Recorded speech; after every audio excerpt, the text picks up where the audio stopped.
오늘 우리는 인생에서 가장 무겁지만 동시에 가장 본질적인 질문 하나를 마주하려 합니다. 이 질문은 어쩌면 당신이 지난 수십 년간 애써 외면해왔던, 그러나 60대에 접어들면서 더 이상 피할 수 없게 된 그 물음일 것입니다. 지금으로부터 약 40년 전 1985년 가을 어느 날이었습니다.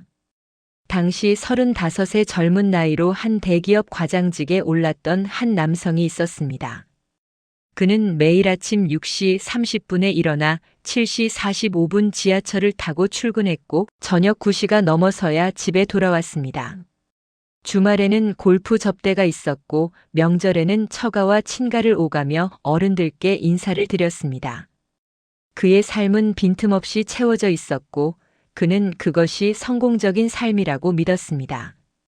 그런데 2025년 그가 75이 되어 요양병원 침대에 누워 천장을 바라보며 처음으로 이런 생각을 했습니다.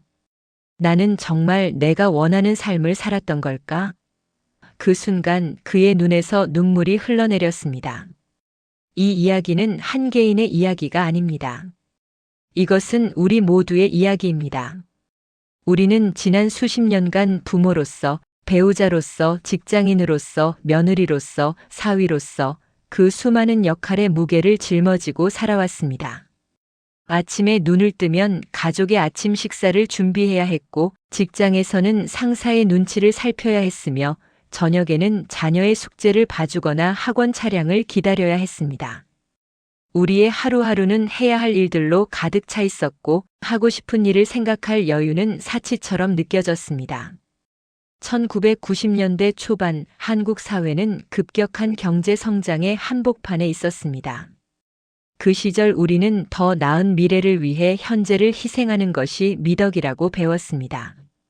자녀를 좋은 대학에 보내기 위해 과외비를 벌어야 했고 노후를 대비해 저축을 해야 했으며 집 한 채 마련하기 위해 허리띠를 졸라매야 했습니다. 2000년대에 들어서도 마찬가지였습니다.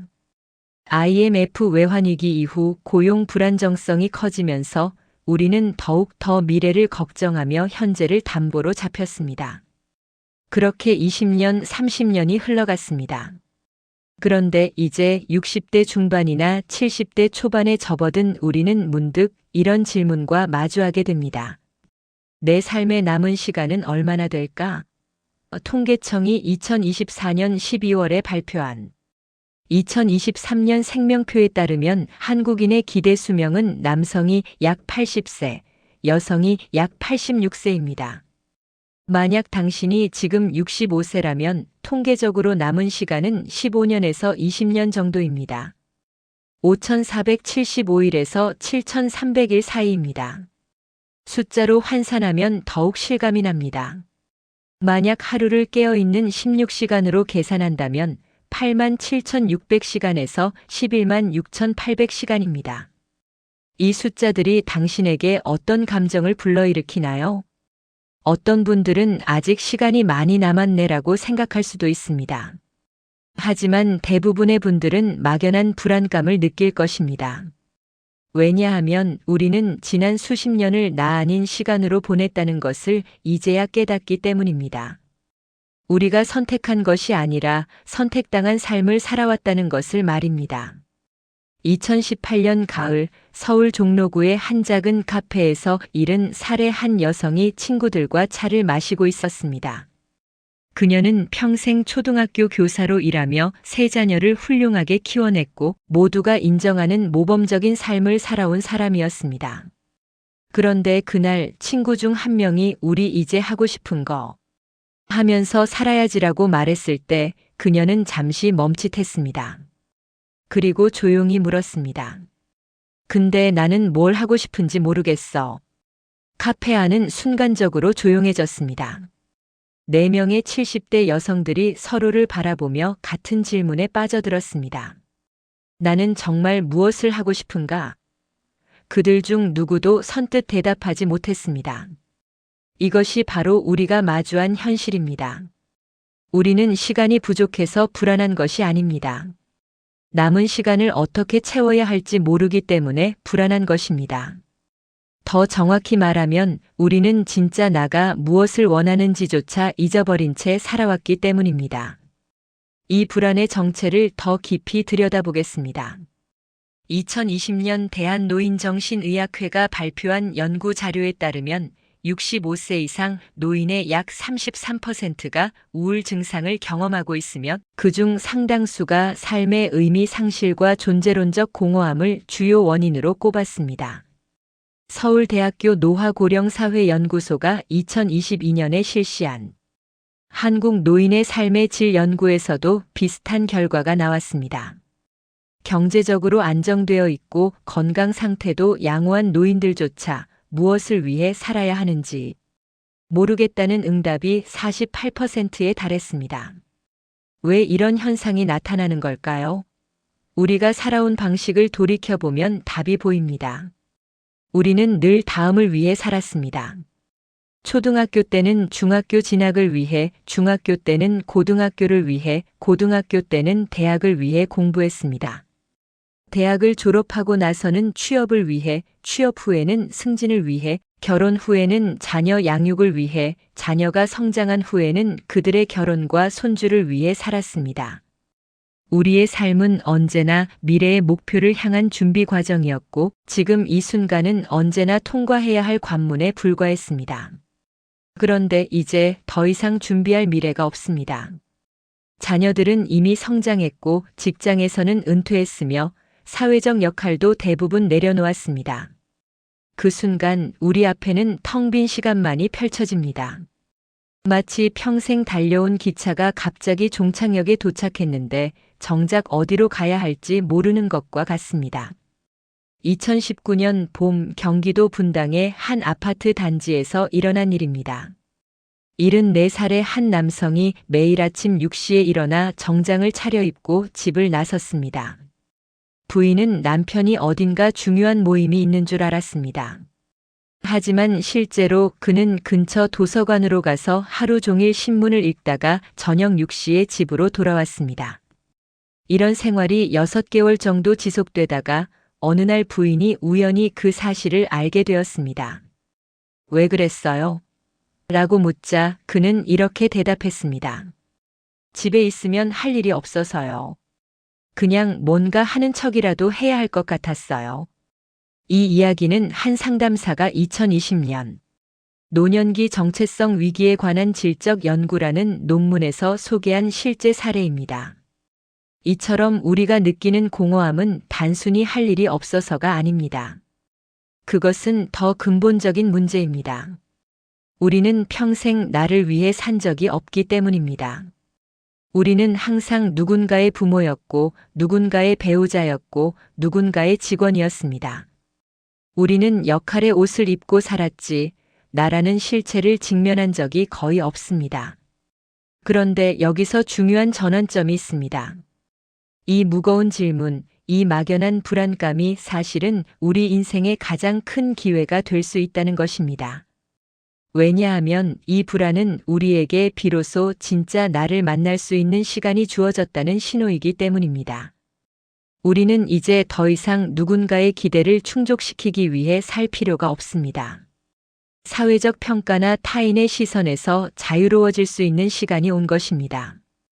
프랑스의 실존주의 철학자 장폴 사르트르는 1943년에 출간한 존재와 무라는 저서에서 이렇게 말했습니다. 인간은 자유롭도록 선고받았다. 이 문장이 처음에는 역설적으로 들릴 수 있습니다. 자유가 어떻게 선고일 수 있을까요? 하지만 사르트르가 말하고자 한 것은 우리에게 주어진 자유는 동시에 무거운 책임을 의미한다는 것입니다.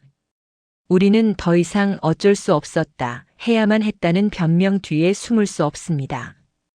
이제 남은 시간을 어떻게 쓸지는 온전히 우리의 선택이고 그 선택의 무게가 바로 우리가 느끼는 불안의 정체입니다. 그렇다면 이 불안을 어떻게 다루어야 할까요? 많은 분들이 이 불안에서 벗어나기 위해 다시 바쁘게 살려고 합니다. 등산 모임에 나가고 복지관 프로그램에 참여하고 손주 돌보기에 매진합니다. 물론 이런 활동들이 나쁜 것은 아닙니다. 하지만 만약 이것들이 단지 불안을 잊기 위한 도피라면 우리는 또다시 나 아닌 시간을 살게 될 것입니다. 진정한 해답은 이 불안을 정면으로 마주하는 데 있습니다. 불안의 근원으로 들어가 그 안에 숨겨진 메시지를 듣는 것입니다. 그 메시지는 이렇습니다. 이제 진짜 내 삶을 살 시간이야. 내가 정말 원하는 것이 무엇인지 찾을 시간이야. 이 메시지를 듣는 순간 불안은 공포가 아니라 초대가 됩니다. 우리 인생의 두 번째 장을 열 수 있는 초대장 말입니다. 오늘 우리가 시작하는 여정은 바로 이것입니다. 노년에 찾아온 이 무거운 질문, 내 삶의 남은 시간이라는 화두를 회피하지 않고 오히려 그것을 통해 우리가 찾아야 할 두 번째 삶의 열쇠를 발견하는 것입니다. 당신이 느끼는 불안은 당연한 것이며 그것은 당신이 아직 살아있다는, 아직 원하는 것이 있다는 증거입니다. 이 불안 속에서 우리는 비로소 나를 만날 수 있습니다. 앞으로 펼쳐질 이야기를 통해 우리는 이 무거운 질문을 기회로 바꾸는 지혜를 함께 찾아갈 것입니다. 당신의 감정은 정당하고 당신의 불안은 의미가 있으며 당신의 남은 시간은 여전히 충분히 가치 있습니다. 지금부터 우리는 함께 후회 없는 삶을 향한 여정을 시작합니다. 이제 우리는 조금 더 깊은 곳으로 들어가야 합니다. 당신이 느꼈던 그 공허함, 그 막연한 불안의 뿌리를 찾아가는 여정입니다. 왜 우리는 수십 년을 살아왔는데도 내 삶을 살았다는 확신을 갖지 못하는 걸까요? 왜 남은 시간 앞에서 우리는 이토록 막막함을 느끼는 걸까요? 이 질문에 답하기 위해 우리는 20세기 가장 중요한 철학자 중 한 명인 마르틴 하이데거를 만나야 합니다. 그는 1889년 독일 남부의 작은 마을 메스키르히에서 태어났고 1927년에 존재와 시간이라는 기념비적인 저서를 출간했습니다. 이 책은 프라이부르크 대학의 한 연구실에서 집필되었는데 하이데거는 매일 새벽 4시에 일어나 사색하며 인간 존재의 본질에 대해 천착했습니다. 그가 이 책에서 제시한 개념 중 우리가 주목해야 할 것이 바로 비본래적 삶입니다. 하이데거는 사람들이 죽음이라는 피할 수 없는 진실을 외면하고 대신 대중의 시선과 사회적 관습을 따라 사는 삶을 비본래적 삶이라고 정의했습니다. 그는 이렇게 설명했습니다. 사람들은 다스만, 즉 그들 또는 세상 사람들이 정해놓은 기준에 따라 살아갑니다. 남들이 다 이렇게 하니까, 사회가 이것을 요구하니까, 사람들이 이렇게 생각하니까라는 이유로 자신의 내면의 목소리를 외면한 채 살아가는 것입니다. 이것이 바로 우리의 이야기입니다. 구체적으로 들여다보겠습니다. 1975년 여름 서울 성북구의 한 작은 집에서 28살의 여성이 아침 5시에 일어났습니다. 그녀는 시어머니의 아침 수라상을 차려야 했습니다.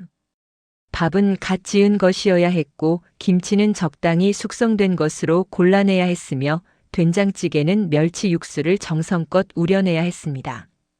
그녀는 사실 그림 그리기를 좋아했고 젊은 시절 미술 선생님이 되고 싶었습니다. 하지만 결혼과 동시에 그 꿈은 서랍 깊숙이 접혀 들어갔습니다. 며느리가 어디 그런 걸 하고 있어? 라는 시어머니의 한마디에 그녀는 자신의 붓을 내려놓았습니다. 그로부터 40년이 흘렀습니다. 2015년 68이 된 그녀는 병원에서 시어머니를 간병하다가 복도 벽에 걸린 한 풍경화를 보고 멈춰 섰습니다. 그리고 그 자리에서 조용히 울었습니다. 그녀는 자신이 무엇 때문에 우는지 정확히 알았습니다. 자신이 40년 동안 단 한 번도 내가 하고 싶은 것을 물어본 적이 없다는 것을 깨달았기 때문입니다. 이것이 하이데거가 말한 비본래적 삶의 첫 번째 모습입니다. 우리는 며느리는 이래야 한다, 부모는 저래야 한다는 사회적 규범에 자신을 맞추며 살았습니다. 1960년대부터 1990년대까지 한국 사회는 급격한 산업화를 겪으며 강력한 집단주의 문화를 형성했습니다. 서울대학교 사회학과 조은 교수가 2001년에 발표한 한국 가족 문화의 변동과 지속이라는 논문에 따르면 이 시기 한국 사회는 개인의 욕구보다 가족과 집단의 조화를 최우선 가치로 삼았습니다. 특히 여성의 경우 자아실현이라는 개념 자체가 이기적이고 비도덕적인 것으로 간주되었습니다. 남성들의 경우도 크게 다르지 않았습니다. 1982년 봄 서울 여의도의 한 대기업 본사에서 42살의 부장이 회의실에 앉아 있었습니다. 사장이 새로운 프로젝트를 설명하고 있었고, 그는 그 프로젝트가 실현 가능성이 거의 없다는 것을 알고 있었습니다. 기술적으로도 무리였고 예산도 턱없이 부족했습니다. 하지만 그는 입을 열지 않았습니다. 회의실에 있던 15명의 임원과 부장 중 누구도 반대 의견을 내지 않았습니다. 윗사람 말씀에 토를 달면 안 된다. 조직의 화합이 중요하다는 암묵적 규칙이 그 방을 지배하고 있었습니다. 그 프로젝트는 예상대로 2년 후 실패했고 회사는 막대한 손실을 입었습니다. 그는 2023년 83세 나이로 요양원에 누워 그날을 회상하며 이렇게 중얼거렸습니다. 그때 내가 한마디만 했어도. 하지만 시간은 이미 흘러갔고 그의 후회는 가슴속에 무거운 돌처럼 남아 있었습니다. 하이데거는 이런 삶을 퇴락이라고 불렀습니다. 독일어로 페어팔렌, 즉 본래의 자기 자신으로부터 떨어져 나가 세상의 소음 속으로 빠져드는 것을 의미합니다. 그는 존재와 시간 38절에서 이렇게 썼습니다. 현 존재는 우선 그리고 대부분 세인에게로 퇴락해 있다. 현 존재는 자기 자신을 잃어버리고 세인 속에 분산되어 있다. 이 문장을 쉽게 풀어보면 이렇습니다. 우리는 남들이 하는 대로 살면서 정작 내가 누구인지, 내가 무엇을 원하는지를 잃어버린다는 것입니다. 이제 구체적인 사례를 더 들여다보겠습니다. 1988년 서울 올림픽이 열리던 해, 온 나라가 축제 분위기에 휩싸였습니다. 그해 가을 대구의 한 중학교 교사는 자신의 딸을 음악 학원에 보냈습니다. 사실 딸은 수학을 좋아했고 과학 실험을 할 때 눈을 반짝이며 즐거워했습니다. 하지만 어머니는 여자아이가 이과를 가면 시집가기 어렵다는 주변 어른들의 말을 들었습니다. 더구나 당시 대구 지역에서는 피아노를 배우는 것이 중산층 가정의 상징처럼 여겨졌습니다. 우리 애도 피아노 배워요라는 말이 사회적 지위를 나타내는 척도였습니다. 결국 딸은 매주 2번씩 피아노 학원에 다녔고 흥미없는 연습을 억지로 해냈습니다. 30년이 흐른 2018년 45이 된 그 딸은 평범한 회사원으로 살고 있었습니다. 그녀는 가끔 텔레비전에서 과학 다큐멘터리를 보다가 내가 그때 수학을 계속했더라면 이라는 생각을 했습니다. 그리고 이제 78이 된 어머니는 딸에게 이렇게 말했습니다. 엄마가 미안하다. 내가 정말 뭘 좋아하는지 한 번도 물어보지 않았구나. 이것이 바로 그들의 시간이 우리의 시간을 훔쳐간 방식입니다. 하이데거의 표현을 빌리면 우리는 세인의 독재 아래 살았습니다. 서울대학교 철학과 이남인 교수가 2010년에 출간한 현상학과 해석학 연구서에서 설명했듯이 이 독재는 폭력적이지 않습니다. 오히려 부드럽고 은근하게 우리를 압박합니다.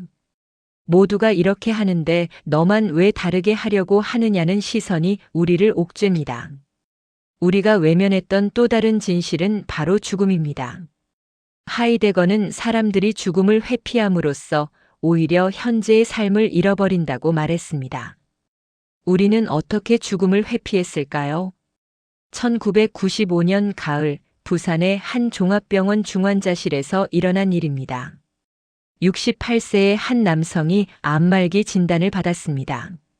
의사는 가족들에게만 따로 사실을 알렸고 가족들은 환자 본인에게는 검사 결과가 좋지 않아서 조금 더 치료가 필요하다고만 말했습니다. 환자는 자신이 얼마나 위중한지 모른 채 곧 나아서 집에 갈 수 있겠지라고 생각하며 하루하루를 보냈습니다. 석 달 후 그는 자신의 상태를 제대로 알지 못한 채 세상을 떠났습니다. 그의 아내는 2020년 자신이 90살이 되어 비슷한 상황에 처했을 때 자녀들에게 이렇게 말했습니다. 나한테는 진실을 말해다오. 아버지처럼 아무것도 모른 채 가고 싶지 않다. 25년의 세월이 흐르는 동안 그녀는 남편이 자신의 죽음을 준비할 기회조차 갖지 못했다는 사실에 괴로워했습니다. 우리 사회는 오랫동안 죽음을 불길한 것, 말해서는 안 되는 것으로 치부했습니다. 연세대학교 의료윤리학 연구팀이 2015년에 발표한 한국인의 죽음 인식에 관한 연구에 따르면 60세 이상 응답자의 72%가 죽음에 대해 가족과 이야기하는 것이 불편하다고 답했습니다. 우리는 죽음을 외면함으로써 불안에서 벗어나려 했습니다. 하지만 역설적으로 그 회피가 우리를 더 큰 공허함으로 몰아넣었습니다. 하이데거는 죽음을 외면하면 우리는 오늘을 진지하게 살 수 없다고 말했습니다. 왜냐하면 죽음이라는 한계를 인식하지 못하면 우리는 시간이 무한하다고 착각하기 때문입니다. 언젠가 하지 뭐 나중에 하면 되지라는 생각으로 중요한 것들을 미루게 됩니다.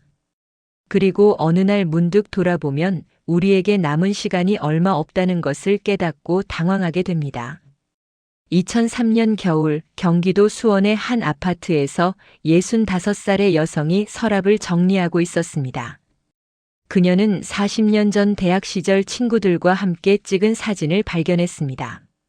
사진 속 젊은 그녀는 환하게 웃고 있었고 뒤쪽에는 우리 다 같이 유럽 여행 가자는 메모가 적혀 있었습니다. 하지만 그 약속은 지켜지지 않았습니다. 결혼하고 아이를 낳고 키우고 시부모를 모시고 남편의 사업을 돕고 자녀의 결혼을 치르느라 정신없이 살았습니다. 나중에를 외치다 보니 어느새 65세가 되어 있었습니다. 그녀는 그날 사진을 들고 한참을 멍하니 앉아 있었습니다. 그리고 전화기를 들어 대학 동창들에게 연락했습니다. 우리 그때 약속 기억나? 이제라도 가자. 하지만 4명의 친구 중 1명은 이미 세상을 떠났고 1명은 중풍으로 거동이 불편했으며 나머지 1명은 손주를 돌봐야 한다며 난색을 표했습니다. 결국 그 꿈은 영영 실현되지 못했습니다. 이것이 죽음을 외면한 삶의 대가입니다. 우리는 언젠가를 믿으며 살았지만 언젠가는 결코 오지 않았습니다. 프랑스의 철학자 알베르 카미는 1942년에 쓴 시시포스 신화에서 이렇게 말했습니다. 죽음을 생각하지 않고 사는 것은 마치 무한한 연기를 허락받은 것처럼 사는 것이다. 하지만 우리에게 연기는 없습니다. 시간은 흐르고 기회는 사라지며 몸은 늙어갑니다. 이제 우리는 명확히 진단할 수 있습니다. 우리 삶이 공허했던 이유는 2가지입니다. 첫째, 우리는 그들의 시간을 살았습니다. 사회가 정해놓은 규범, 타인의 기대, 집단의 압력에 따라 움직였습니다. 둘째, 우리는 죽음을 외면함으로써 지금 여기에 소중함을 놓쳤습니다. 미래를 위해 현재를 희생하며 정작 그 미래가 왔을 때는 더 이상 원했던 것을 할 수 없는 상태가 되어 있었습니다. 하이데거는 존재와 시간 54절에서 이렇게 썼습니다. 세인은 현존재에게서 죽음의 확실성을 은폐한다. 세인은 죽음을 매일 일어나는 사건으로 약화시키고 현존재 자신의 죽음을 불확실한 것으로 만든다. 쉽게 말하면 우리는 사람은 다 죽어라고 말하면서도 정작 내가 죽는다는 사실은 실감하지 못한다는 것입니다. 죽음은 항상 다른 누군가의 일이지 나의 일이 아니라고 생각합니다. 그러나 이제 우리는 이 그림자들을 직시해야 합니다. 우리를 옥죄는 것이 무엇이었는지, 우리가 외면한 것이 무엇이었는지를 정확히 알아야 합니다. 그래야만 비로소 우리는 그 그림자에서 벗어날 수 있습니다. 당신의 과거는 잘못된 것이 아닙니다. 당신은 그 시대가 요구한 대로 최선을 다해 살았습니다. 하지만 이제는 다른 방식으로 살 수 있습니다. 새로운 삶을 시작하려면 먼저 우리를 옥죄는 타인의 시간이 무엇이었는지 명확히 이해하고 그 굴레에서 벗어나야 합니다. 이제 우리는 준비되었습니다. 다음 단계로 나아갈 준비가 되었습니다. 불안을 해소할 열쇠를 찾아갈 준비가 되었습니다. 우리는 지금까지 공허함의 근원을 찾아왔습니다. 이제 가장 중요한 전환점에 도달했습니다. 당신이 느끼는 불안을 해소할 열쇠, 그것은 놀랍게도 당신이 가장 두려워하는 바로 그것, 죽음에 있습니다. 1926년 겨울, 독일 프라이부르크 대학의 한 강의실에서 하이데거는 학생들 앞에서 이렇게 말했습니다. 죽음은 현존재의 가장 고유한 가능성이다. 그 강의를 듣던 한나 아렌트를 비롯한 젊은 철학도들은 처음에는 이 말의 의미를 이해하지 못했습니다. 죽음이 어떻게 가능성일 수 있단 말인가? 죽음은 모든 가능성의 종말이 아닌가? 하지만 하이데거가 펼쳐 보인 논증을 따라가자 그들은 점차 전율에 가까운 깨달음을 얻기 시작했습니다. 하이데거의 죽음을 향한 존재라는 개념을 이해하기 위해 우리는 먼저 죽음의 본질적 특성을 들여다봐야 합니다. 그는 존재와 시간 50절에서 죽음을 이렇게 정의했습니다. 죽음은 현존재 자신의 가장 고유하고 무관계적이며 확실하고 그 자체로 무규정적이며 추월할 수 없는 가능성이다. 이 문장 하나하나에 깊은 의미가 담겨 있습니다. 2007년 봄 서울 아산병원 호스피스 병동에서 실제로 일어난 일입니다. 70세의 한 남성이 암말기 진단을 받고 이곳에 입원했습니다. 그는 평생 회사 임원으로 일하며 수많은 사람들과 관계를 맺고 살았습니다. 부하 직원들이 있었고 친구들이 있었고 가족이 있었습니다. 그런데 호스피스 병동에 들어온 후 그는 이상한 경험을 했습니다. 처음 며칠간은 많은 사람들이 문병을 왔습니다. 회사 동료들이 왔고 친구들이 왔고 친척들이 왔습니다. 그들은 위로의 말을 건넸고 격려했으며 곧 나아질 거예요 라고 말했습니다. 하지만 밤이 되어 모두가 돌아가고 혼자 남았을 때 그는 깨달았습니다. 아무도 자신을 대신해 죽어줄 수 없다는 것을. 아무리 사랑하는 아내도 아무리 효성스러운 자식도 그 순간만큼은 함께할 수 없다는 것을. 죽음은 철저히 혼자 감당해야 하는 사건이라는 것을. 그는 간호사에게 이렇게 말했습니다. 저는 평생 누군가와 함께 있었는데 처음으로 정말 혼자라는 게 뭔지 알게 됐어요. 이것이 하이데거가 말한 죽음의 무관계성입니다. 죽음은 그 어떤 타인과도 나눌 수 없는 오직 나 혼자만이 감당해야 하는 사건입니다. 우리는 살아가면서 수많은 것들을 타인과 나눕니다. 음식을 나누고 시간을 나누고 감정을 나누고 책임을 나눕니다. 하지만 죽음만큼은 절대로 나눌 수 없습니다. 누군가 당신을 대신해서 죽어줄 수 없고 당신이 누군가를 대신해서 죽을 수도 없습니다. 그런데 여기서 놀라운 역설이 발생합니다. 바로 이 고독함, 이 대체 불가능성이야말로 우리에게 가장 강력한 자유를 선사한다는 것입니다. 1998년 여름 제주도의 한 해변에서 65살의 한 여성이 홀로 앉아 있었습니다. 그녀는 6개월 전 유방암 진단을 받았고 수술과 항암 치료를 마친 상태였습니다. 의사는 5년 생존율이 70% 정도입니다라고 말했습니다. 그 말을 들은 순간부터 그녀의 삶은 완전히 달라지기 시작했습니다. 그녀는 평생 남편의 의견에 따라 살았습니다.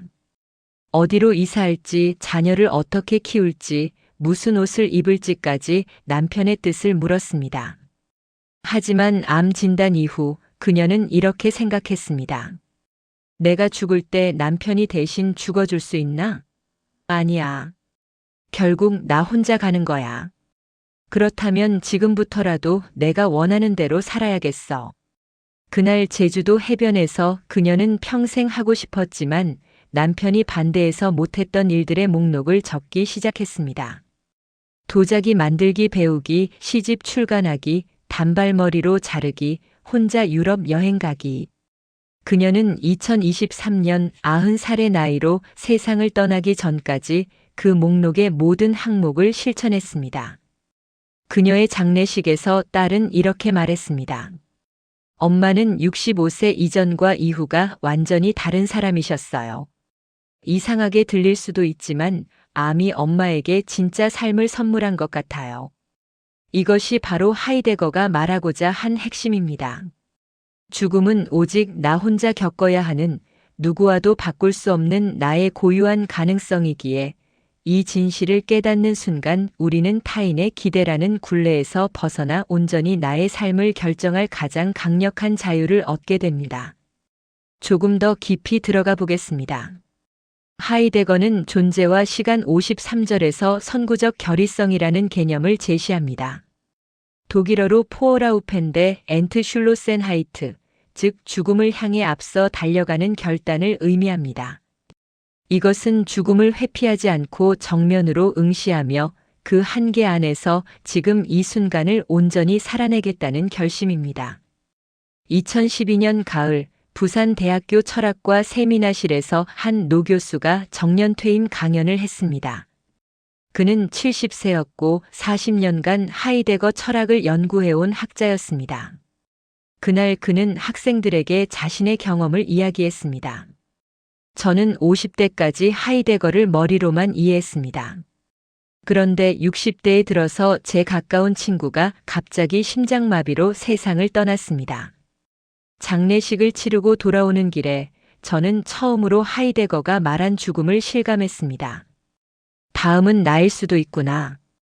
그 순간부터 제 삶이 달라지기 시작했습니다. 저는 학과 회의에서 동료들 눈치를 보며 침묵하던 습관을 버렸습니다. 제가 옳다고 생각하는 것을 말하기 시작했습니다. 제자들에게도 솔직해졌습니다. 학문적으로 부족한 논문에 대해서는 명확히 지적했고 훌륭한 연구에는 아낌없이 칭찬했습니다. 평생 미뤄왔던 소설 쓰기를 시작했고 매주 토요일 오전은 온전히 저만의 시간으로 지켰습니다. 가족들이 할 일 있으면 도와달라고 해도 그 시간만큼은 양보하지 않았습니다. 처음에는 이기적이라는 생각도 들었습니다. 하지만 곧 깨달았습니다. 이것이 이기심이 아니라 제가 저에게 줄 수 있는 마지막 존중이라는 것을요. 이 교수의 이야기는 하이데거 철학의 실천적 의미를 보여줍니다. 죽음을 직시한다는 것은 비관주의나 염세주의가 아닙니다. 오히려 그것은 현재를 더욱 진지하게, 더욱 충실하게 살아내려는 적극적 태도입니다. 하이데거는 또한 죽음이 확실하지만 무규정적이라고 말했습니다. 우리는 반드시 죽는다는 것은 확실히 알지만 언제 죽을지는 알 수 없습니다. 바로 이 불확실성이 우리를 지금 여기로 데려옵니다.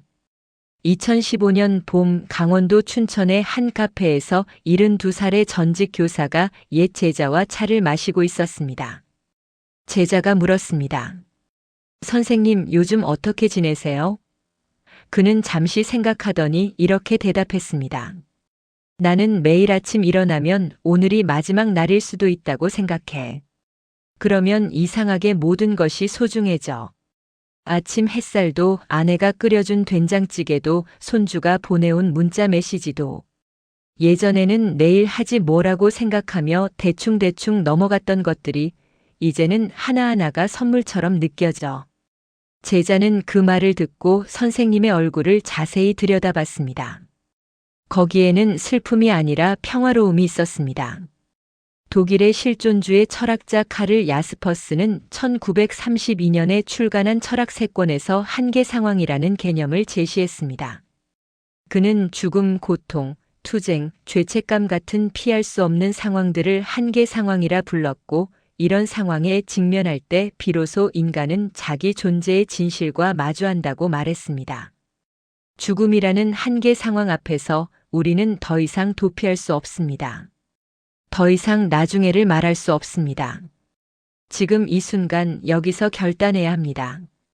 2019년 겨울 서울 서초구의 한 아파트에서 80살의 할머니가 손녀와 대화를 나누고 있었습니다. 손녀가 물었습니다. 할머니는 죽음이 무섭지 않으세요? 할머니는 창밖을 바라보며 천천히 대답했습니다. 예전에는 무서웠지. 60대 초반까지만 해도 죽음을 생각하면 가슴이 철렁했어. 그런데 어느 날부터인가 생각이 바뀌더라. 죽음이 있기 때문에 오늘이 소중한 거구나. 만약 내가 영원히 산다면 오늘 이 순간이 뭐가 특별하겠니? 내일도 있고 모레도 있고 100년 후에도 있을 텐데. 그런데 죽음이 있기 때문에 지금 내가 나를 찾아와서 함께 차를 마시는 이 시간이 얼마나 귀한지 알게 돼. 이게 마지막 일 수도 있으니까.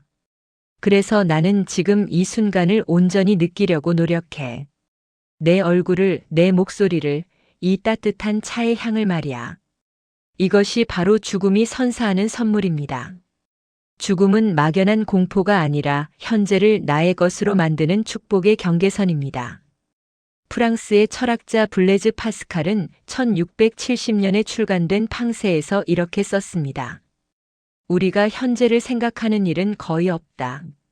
생각한다 해도 그저 미래를 처리하기 위해 거기서 무언가를 끌어낼 목적으로 할 뿐이다. 현재는 결코 우리의 목적이 아니다. 하지만 죽음을 직시하는 사람은 다릅니다. 그에게 현재는 미래를 위한 수단이 아니라 그 자체로 완결된 목적입니다. 여기서 우리는 극적인 관점의 전환을 경험하게 됩니다. 챕터 1에서 우리는 남은 시간에 대한 불안을 이야기했습니다. 챕터 2에서는 그 불안의 근원이 비본래적 삶에 있음을 진단했습니다. 이제 챕터 3에서 우리는 해답을 찾았습니다. 죽음은 두려움의 대상이 아니라 자유의 시작입니다.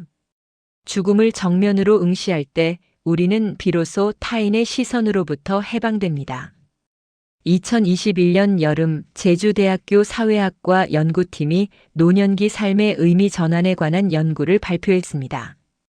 이 연구는 70세 이상 노인 150명을 대상으로 심층 인터뷰를 진행했는데 흥미로운 결과가 나왔습니다. 자신의 죽음에 대해 구체적으로 생각하고 준비하는 노인들이 그렇지 않은 노인들보다 삶의 만족도가 평균 38% 높았다는 것입니다. 더 놀라운 것은 이들이 새로운 활동을 시작하는 비율도 2.3배 높았다는 점입니다. 죽음을 직시한 사람들이 오히려 더 적극적으로 살아간다는 역설이 통계로 증명된 것입니다. 하이데거는 이렇게 말했습니다.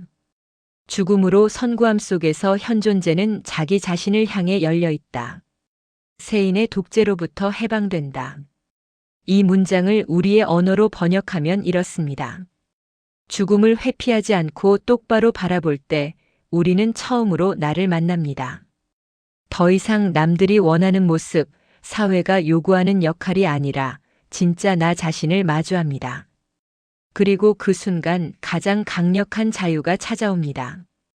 당신이 느끼던 불안, 그것은 사실 자유를 향한 갈망이었습니다.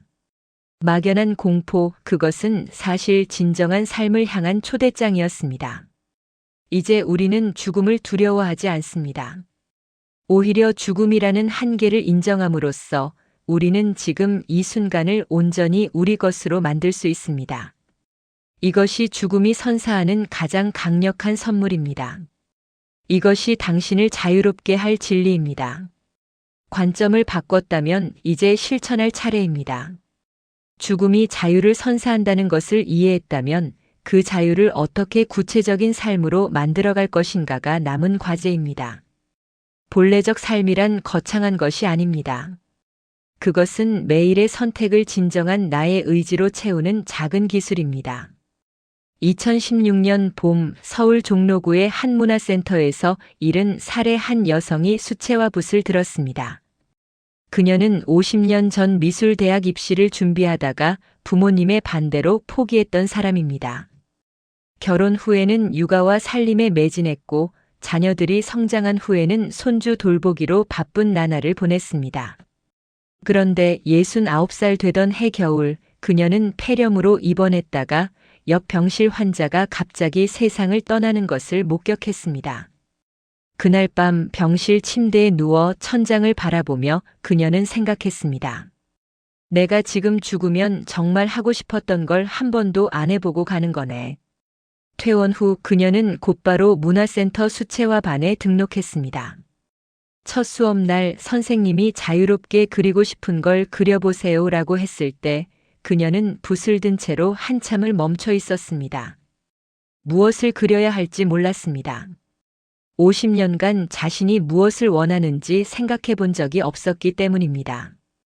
그날 그녀는 결국 아무것도 그리지 못하고 집으로 돌아왔습니다. 하지만 포기하지 않았습니다. 다음 주에도 그 다음 주에도 문화센터를 찾아갔습니다. 6개월이 지나자 조금씩 자신이 좋아하는 것이 보이기 시작했습니다. 꽃보다는 나무를 화려한 색보다는 은은한 색을 좋아한다는 것을. 2023년 그녀는 77의 나이로 생애 첫 개인전을 열었습니다. 이 이야기가 우리에게 알려주는 첫 번째 기술은 바로 지금 여기에 집중하는 것입니다. 하이데거는 존재와 시간 68절에서 시간성에 대해 이야기하며 본래적 현존재는 과거에 얽매이거나 미래에 집착하지 않고 현재의 순간을 온전히 살아낸다고 말했습니다.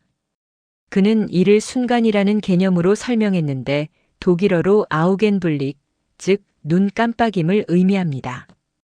진정한 삶은 과거의 후회나 미래의 걱정이 아닌 바로 지금 이 눈 깜빡이는 순간에 존재한다는 것입니다. 2018년 가을 부산 해운대의 한 요양원에서 84살의 할아버지가 창밖을 바라보고 있었습니다. 그는 젊은 시절 성공한 사업가였고 늘 다음 프로젝트, 다음 투자, 다음 목표를 생각하며 살았습니다. 그런데 80살의 중풍으로 쓰러진 후 그는 요양원에서 하루하루를 보내게 되었습니다. 처음 6개월은 지옥이었습니다. 과거의 영광을 떠올리며 현재를 한탄했고 내가 왜 이렇게 됐나 하는 후회로 밤을 지새웠습니다. 그러던 어느 날 아침 창밖에 참새 한 마리가 앉아 지저귀는 것을 보았습니다. 그는 그날 처음으로 정말 오랜만에 새소리에 귀를 기울였습니다. 5분, 10분, 15분. 그는 그저 새를 바라보고 소리를 들었습니다. 과거도 미래도 아닌 그 순간에만 존재했습니다. 이상하게도 그 15분 동안 마음이 평화로웠습니다. 그날 이후 그는 매일 아침 창가에 앉아 30분씩 밖을 바라보는 시간을 가졌습니다. 나무가 바람에 흔들리는 것을, 구름이 지나가는 것을, 사람들이 산책하는 것을 그저 바라보았습니다. 요양보호사가 할아버지 심심하지 않으세요? 라고 물었을 때 그는 이렇게 대답했습니다. 아니야. 나는 지금 80년 인생에서 가장 풍요로운 시간을 보내고 있어. 서울대학교 심리학과 최인철 교수가 2020년에 발표한 현재 순간 몰입과 노년기 행복감의 관계 연구에 따르면 현재 순간에 집중하는 마음챙김 훈련을 받은 70대 노인들은 그렇지 않은 집단에 비해 우울감이 42% 감소하고 삶의 만족도가 35% 증가했습니다. 이 연구는 3개월간 120명의 노인을 대상으로 진행되었으며 특히 과거 후회나 미래 불안이 높았던 사람들에게서 더욱 뚜렷한 효과가 나타났습니다. 그렇다면 구체적으로 어떻게 지금 여기에 집중할 수 있을까요? 2017년 봄 대구의 한 복지관에서 마음챙김 명상 프로그램이 시작되었습니다. 강사는 참여자들에게 이렇게 말했습니다.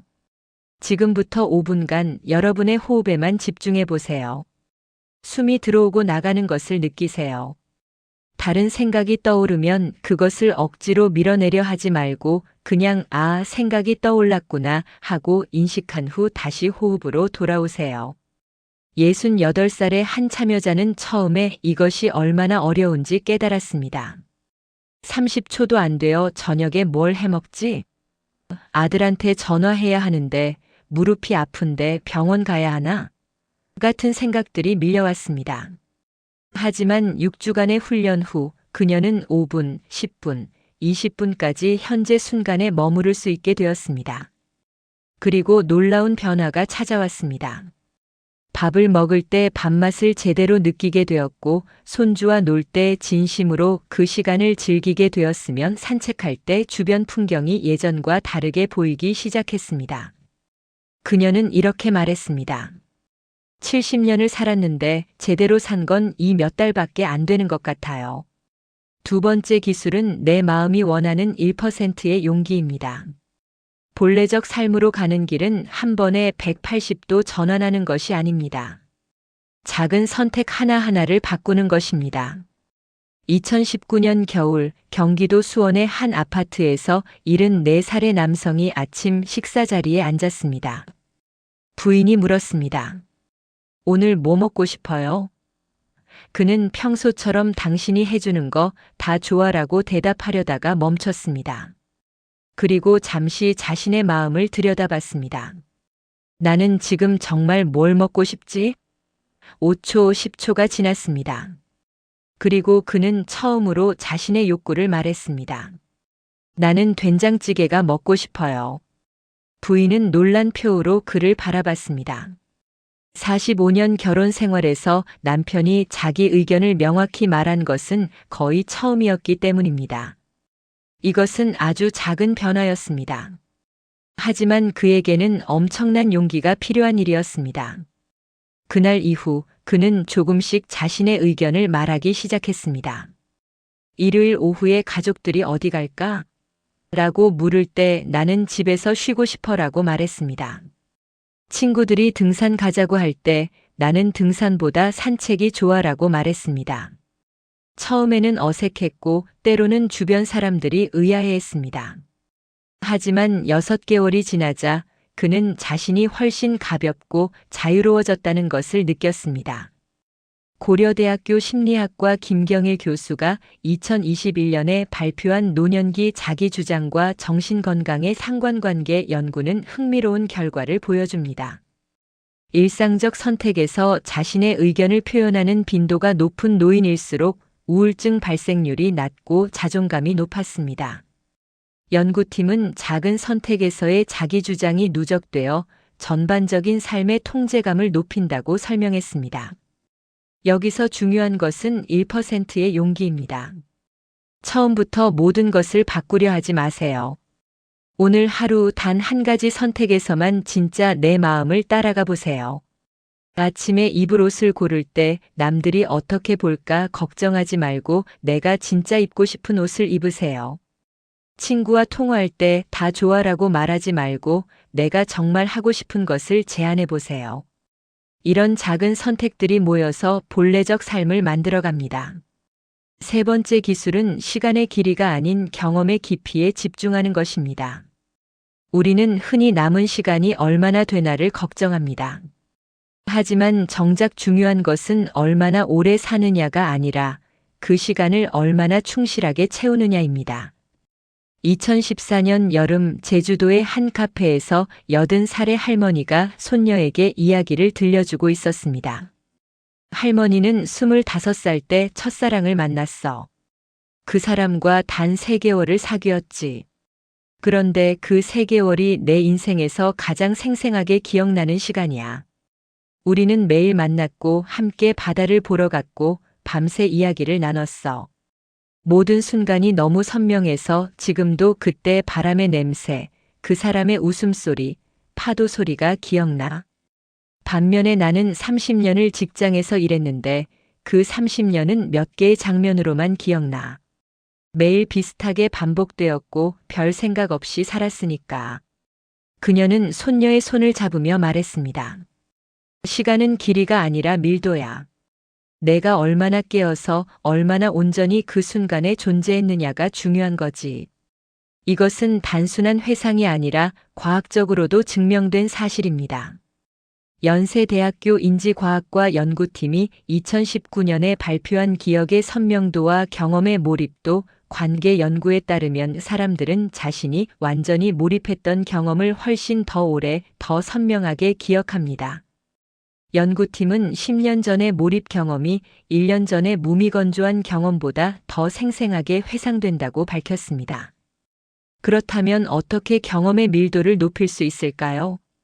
2020년 봄 서울 마포구의 한 도서관에서 72살의 남성이 책을 읽고 있었습니다. 그는 은퇴 후 매일 도서관에 왔지만 사실 제대로 책을 읽은 적이 거의 없었습니다. 한 페이지를 읽다가도 다른 생각이 떠올랐고 한 챕터를 읽고 나면 내용이 기억나지 않았습니다. 그런데 그날 그는 새로운 방식을 시도했습니다. 책을 읽기 전에 5분간 호흡을 가다듬고 책을 읽는 동안에는 핸드폰을 가방에 넣어두고 한 문장 한 문장을 천천히 음미하며 읽었습니다. 한 페이지를 읽는데 평소보다 3배의 시간이 걸렸습니다. 하지만 그날 그는 단 10페이지를 읽고도 깊은 만족감을 느꼈습니다. 내용이 가슴에 와닿았고 저자가 무슨 말을 하려는지 이해되었으며 자신의 삶과 연결되는 지점을 발견했습니다. 그날 이후 그는 속도보다 깊이를 추구하기 시작했습니다. 한 달에 책 5권을 대충 읽는 대신 한 권을 깊이 읽었습니다. 산책할 때도 빨리 걷기보다 천천히 걸으며 주변을 관찰했습니다. 손주와 놀 때도 시계를 보지 않고 온전히 그 시간에 집중했습니다. 본래적 삶의 4번째 기술은 작은 의식 만들기입니다. 매일 같은 일이라도 그것을 의식적으로 행할 때 의미가 생깁니다.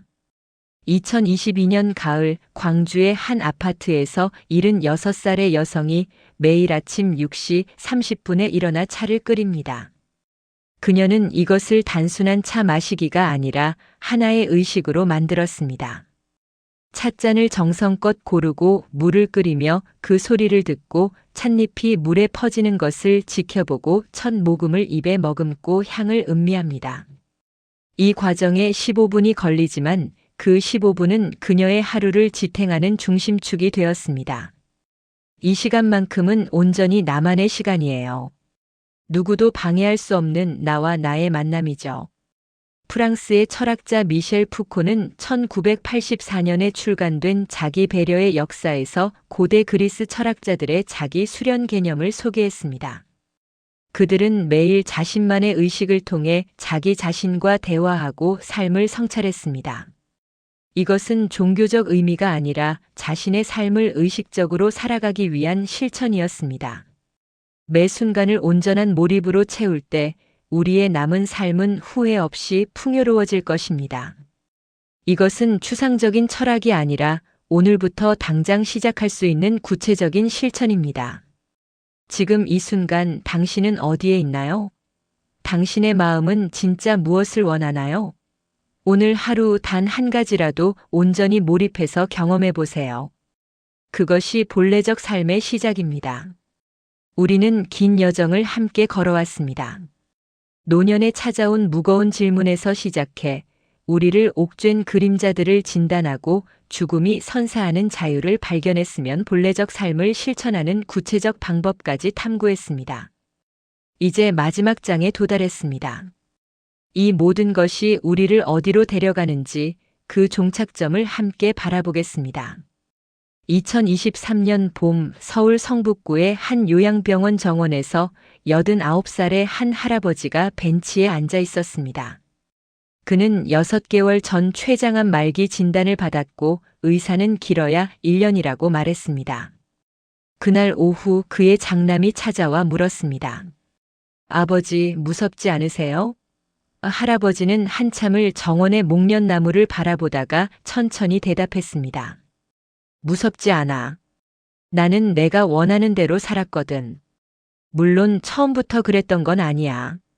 70대 초반까지는 나도 후회가 많았지. 자식들한테 더 잘해줄 걸, 돈을 더 모아둘 걸, 아내한테 더 좋은 남편일 걸, 그런 생각들로 괴로워했어. 그런데 75세 되던 해 나는 결심했어. 남은 시간만큼은 진짜 내가 원하는 대로 살자고. 그래서 매일 아침 산책하며 새소리를 들었고 하고 싶었던 서예를 배웠고 친구들과 진솔한 대화를 나눴어. 크고 거창한 일은 아니었지만 모든 순간이 내 선택이었어. 그래서 이제 죽음이 와도 할 말이 없어. 나는 내 삶을 살았으니까. 이것이 바로 하이데거가 말한 본래적 삶의 완성입니다.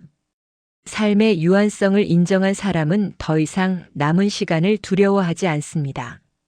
매 순간을 나의 선택으로 채웠기 때문에 후회가 설 자리가 없어집니다. 독일의 정신과 의사이자 신경학자였던 빅터 프랭클은 1946년에 죽음의 수용소에서라는 책을 출간했습니다. 그는 나치 수용소에서 3년을 보내며 극한의 고통을 겪었지만 그곳에서 인간 존재의 본질에 대한 깊은 통찰을 얻었습니다. 그는 이렇게 썼습니다. 인간에게서 모든 것을 빼앗아갈 수 있어도 단 한 가지, 마지막 남은 인간의 자유, 주어진 환경에서 자신의 태도를 선택할 자유만은 빼앗아갈 수 없다. 이 문장은 우리 시니어들에게 강력한 메시지를 전합니다. 나이를 되돌릴 수는 없고 과거를 바꿀 수는 없지만 지금 이 순간 우리가 어떤 태도로 살아갈지는 선택할 수 있다는 것입니다. 2015년 여름 부산 해운대의 한 카페에서 78살의 할머니가 대학생 손녀와 대화를 나누고 있었습니다. 손녀가 물었습니다. 할머니는 인생에서 가장 후회되는 게 뭐예요? 할머니는 잠시 생각하더니 이렇게 대답했습니다. 10년 전이었으면 후회할 게 산더미였을 거야. 결혼을 너무 일찍 한 것, 대학을 못 간 것, 직장을 그만둔 것, 자식들에게 엄격했던 것. 그런데 지금은 달라. 나는 그 모든 선택들이 당시에 내가 할 수 있는 최선이었다는 걸 받아들였어. 더 중요한 건 70세 이후 나는 내가 정말 원하는 삶을 살기 시작했다는 거야. 나는 매주 수요일마다 도서관에 가서 책을 읽어. 목요일에는 친구들과 차를 마셔. 금요일에는 시를 써. 이런 작은 일상들이 나를 채워주거든. 그래서 이제 후회가 없어. 과거는 과거로 놔두고 지금을 살고 있으니까. 서울대학교 노화고령사회연구소가 2021년에 발표한 한국 시니어의 삶의 완결성에 관한 종단 연구는 흥미로운 결과를 보여줍니다. 이 연구는 70세 이상 노인 250명을 5년간 추적 관찰했는데 자신의 삶에 대한 후회 수준이 낮은 사람들이 신체적 건강도 더 좋고 우울증 발생률도 낮았으면 실제 수명도 평균 3.2년 더 길었습니다. 연구 책임자인 이윤경 교수는 후회 없는 삶이 단순히 심리적 만족을 넘어 생물학적 건강에도 긍정적 영향을 미친다고 설명했습니다. 그렇다면 어떻게 후회 없는 삶에 도달할 수 있을까요? 그것은 두 가지 차원에서 이루어집니다. 첫째는 과거와의 화해이고 둘째는 현재의 충실입니다. 2017년 가을 대구의 한 심리 상담센터에서 82살의 남성이 상담을 받고 있었습니다. 그는 평생 자식들에게 엄격한 아버지였고 특히 큰아들과는 20년 넘게 제대로 대화를 나누지 못했습니다.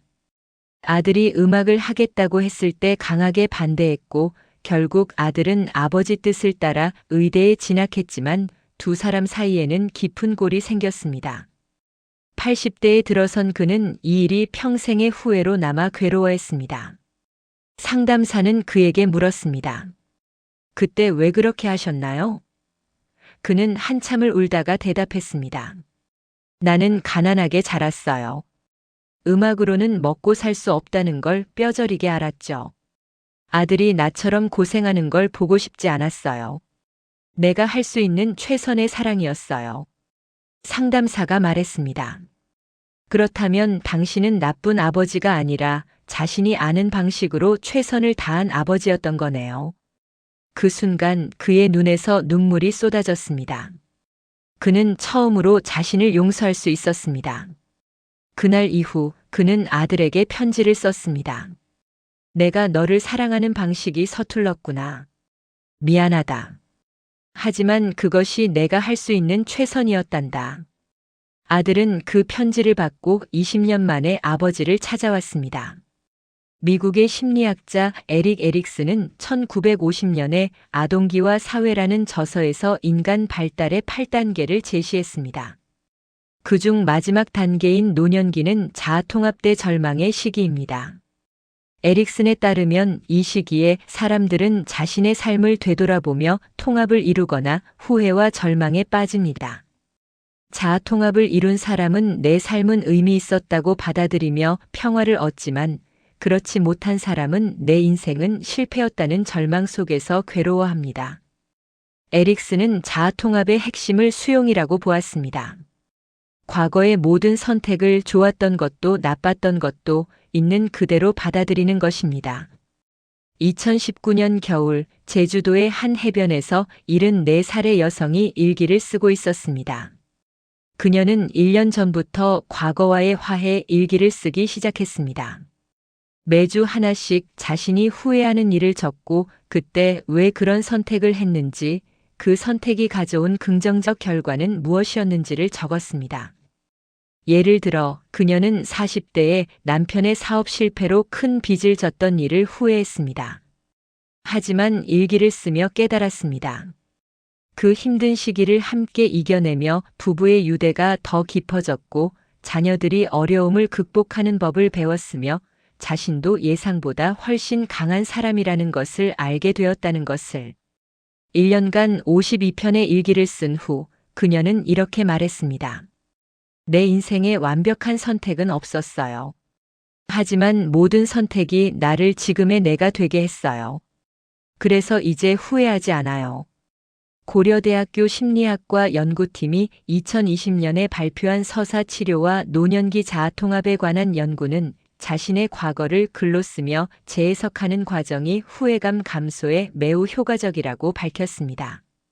12주간의 글쓰기 프로그램에 참여한 노인들은 대조군에 비해 후회감이 56% 감소하고 삶의 의미감이 47% 증가했습니다. 후회 없는 삶의 두 번째 차원은 현재의 충실입니다. 과거를 받아들였다면 이제 남은 시간을 어떻게 채울 것인가가 중요합니다. 2022년 봄 서울 종로구의 한 작은 서점에서 86살의 할아버지가 손님들에게 책을 권하고 있었습니다. 그는 82세에 이 서점을 열었습니다.